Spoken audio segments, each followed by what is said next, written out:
What up, Space Fam? Goes in here for AnimeUproar, and today we're going to be talking about the latest and insane developments in the Demon Slayer story. If you want to keep seeing Demon Slayer content on this channel, make sure to drop a like to let me know. If you haven't, be sure to subscribe and ring that notification bell, because if you don't, you won't get notified when new Demon Slayer videos drop. For more Demon Slayer content and crucial updates on the new movie and seasons, make sure to follow us on Twitter and Instagram at AnimeUproar. Keep in mind there will be manga spoilers in this video. We're going to be discussing the latest chapter, chapter 179 of the manga, so you've been warned. Now, without further ado, let's jump into it. This chapter is called Feelings for Elder Brother, Feelings for Younger Brother. It's interesting how much of a focus there has been on brothers lately. The last few chapters were closely focused on Yoriichi, the strongest Demon Slayer in history, and his less talented brother, who became Upper Moon 1 Kokushibo. As Kokushibo was dying, he revisited his conflicted emotions about his brother. He was jealous and said that he hated his brother, but yet he kept the flute his brother treasured, showing that he too cared about Yoriichi,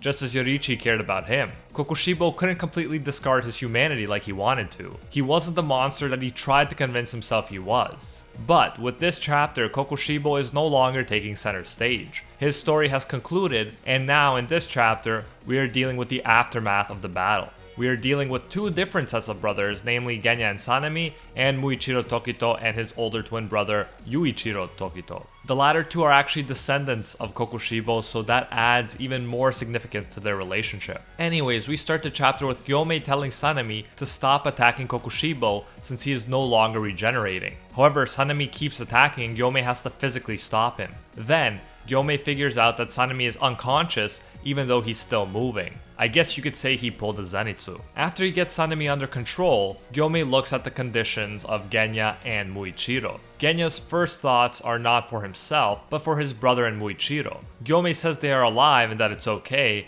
but Genya seems to know that Muichiro is not alright. He tells Gyomei to tend to him. Genya says he's okay, so Gyomei should focus on helping Muichiro. Except, Genya is not okay at all. He's dying and yet he is so selfless. When we were first introduced to Genya, he seemed like a jerk, as did Sanemi. They were the jerk brothers. However, the more we get to know these characters, the more it seems like their jerk personas were largely superficial. Underneath their rough exteriors, they were deeply compassionate and caring on the inside. For the Stoic philosophers, death was the ultimate test. How people handle dying revealed their true character. Some might go out kicking and screaming and lamenting how cruel their fate is, while others might leave the world in a more honorable way. Genya proves to be the latter, just like Rengoku was. Man, I love that firebender, but back to Genya. Genya does not fight the reality of the situation or demand that he gets help. He is not selfish at all. He is at death's door, and he doesn't think of himself. He wants to make sure that the others are alright. Gyomei sees that Genya's demon regenerative powers are weakening with his huge amount of blood loss. Gyomei knows that Genya probably won't make it, and he puts his brother Sanemi next to him.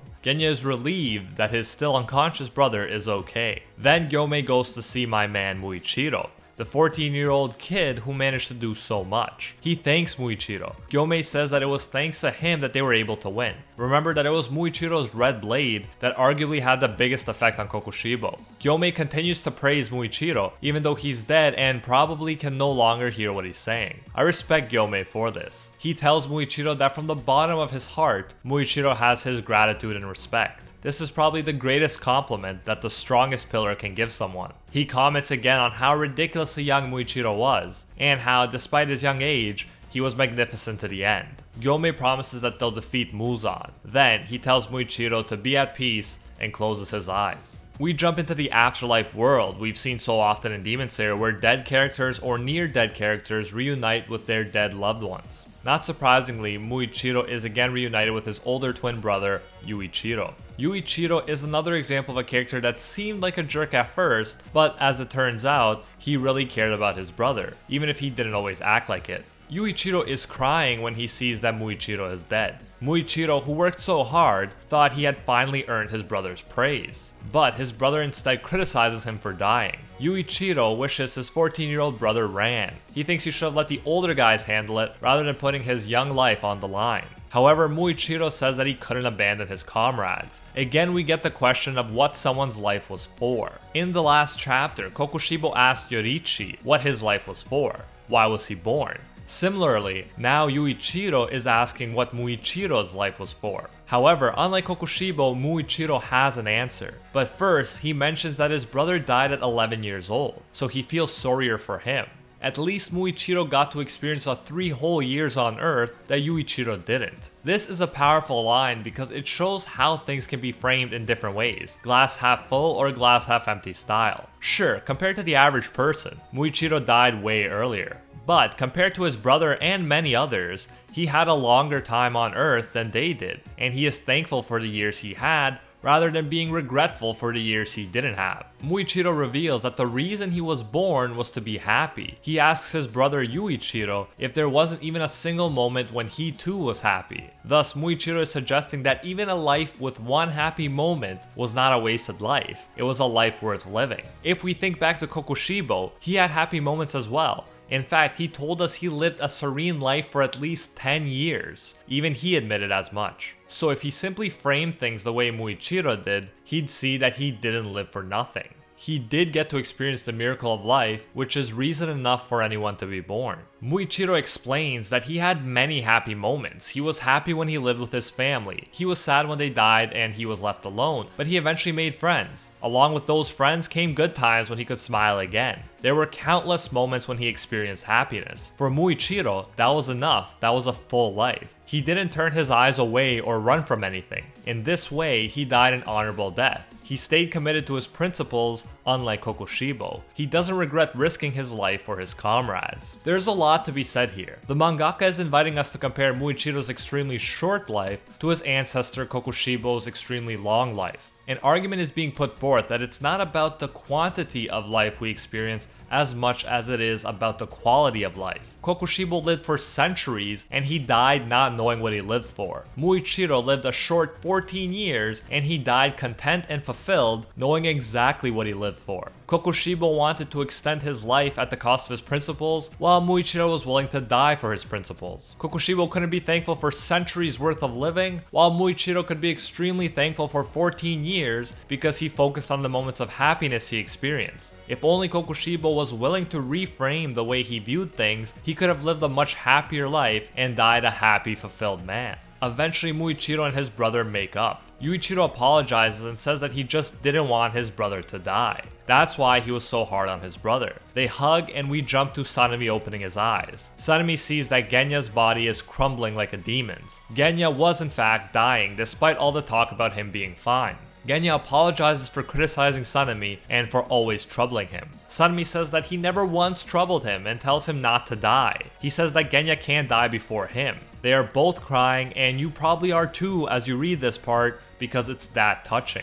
Genya thanks his brother for protecting him, and Sanemi says that he didn't protect him, which is true in this situation because Genya is dying. However, Genya clarifies. He explains that this time he wanted to protect Sanemi, the way Sanemi protected him all these years. Then he says, "We feel the same way because we're brothers." They both wanted to protect each other. They would both die for each other. Genya wants Sanemi to live and be happy, despite the fact that Sanemi seemed like the biggest jerk in the beginning. Remember, he even hurt our precious Nezuko. Genya calls his brother the nicest person in the world. While Sanemi is begging the universe not to take his little brother away, Genya continues to disappear. He thanks his big brother one more time before he completely disappears. Sanemi screams out in anguish at the loss of his little brother, but he doesn't even have time to properly mourn. Gyomei tells him that they have to go. He needs to raise his head because this isn't over until they defeat Muzan. Wow. I won't lie, there was some excessive water in my eyes during this chapter, especially near the end. As I mentioned before, Gyomei and Kokushibo, who both had access to the see-through world, pretty much said that these two were as good as dead. Thus, it makes sense that we didn't have some crazy twist with them surviving, because that earlier part wouldn't really make sense. But at the same time, I'm pretty shocked that they actually did this. A part of me still thought that at least Genya might survive, but no, they both died and it was emotional AF. It seems like the mangaka is really willing to kill off characters we've grown to know for a long time. Genya was introduced as early as chapter 6, and he died over 170 chapters later. This isn't like when people introduce a character in a specific arc, and then we get to know them for a few chapters and they die. No, this is a completely different ballpark, and I respect the fact that the mangaka is willing to go there, even if I'm saddened to see the passing of both of these characters. I also really like the way Muichiro's death was framed. Genya died a happy man as well, but Muichiro's story was especially touching because he's like the youngest Demon Slayer. He's had, through a common sense lens, a really short life. And yet, he's managed to find meaning in that life and die a happy man, while Kokushibo couldn't do that even though he lived for centuries. It should really be a lesson to us. These guys are related, they have similar genes, yet their different approaches to life made one a miserable monster and one a happy hero. We should think of Muichiro the next time we find ourselves complaining or framing things in a negative way. This guy died at 14, and he still found things to be grateful for. Learn from him, focus on the positive, and be thankful for what you've had the pleasure to experience, rather than always finding stuff to be miserable about, like Kokushibo. And that is it for this chapter review. Thank you so much for watching. Smash that like button if you enjoyed it and let me know your thoughts in the comments. If you haven't, be sure to subscribe and ring that notification bell so you actually get notified when the next Demon Slayer video comes out. Follow us on Twitter and Instagram at AnimeUproar for more content and crucial updates about the new movie and seasons. A big thank you goes out to our patrons over on Patreon who help make videos like this one possible. I especially want to thank our Pro Hero tier patrons, the one and only Gilgamesh, Nothing But a Fan, Jason Wilson, King Zeldris, Angel Cruz, Steelers, Poi Pablo, Atropos Wraith, $50 Beat, Ekarad GN, Anatoly Kazatsky, DJ Nathaniel, and Mateo, and are the 1-tier patrons, the ones who stand atop all clans, Steven Ingrata, Alola Natem, MattyMac239, Makoto Kun, and ya boy Seth. If you enjoy our work, you can support more of it by going over to patreon.com/AnimeUproar and becoming a patron today for as little as $1. If you do so, you'll get your name featured in future videos alongside these amazing people right here, and you'll even get access to our private patron-only Discord. So check out patreon.com/AnimeUproar, link in the description if you're interested. You can also now join the YouTube channel and support more content that way if you prefer, and you'll still get the same great benefits. Thanks again, and until next time, see you, Space Cowboys.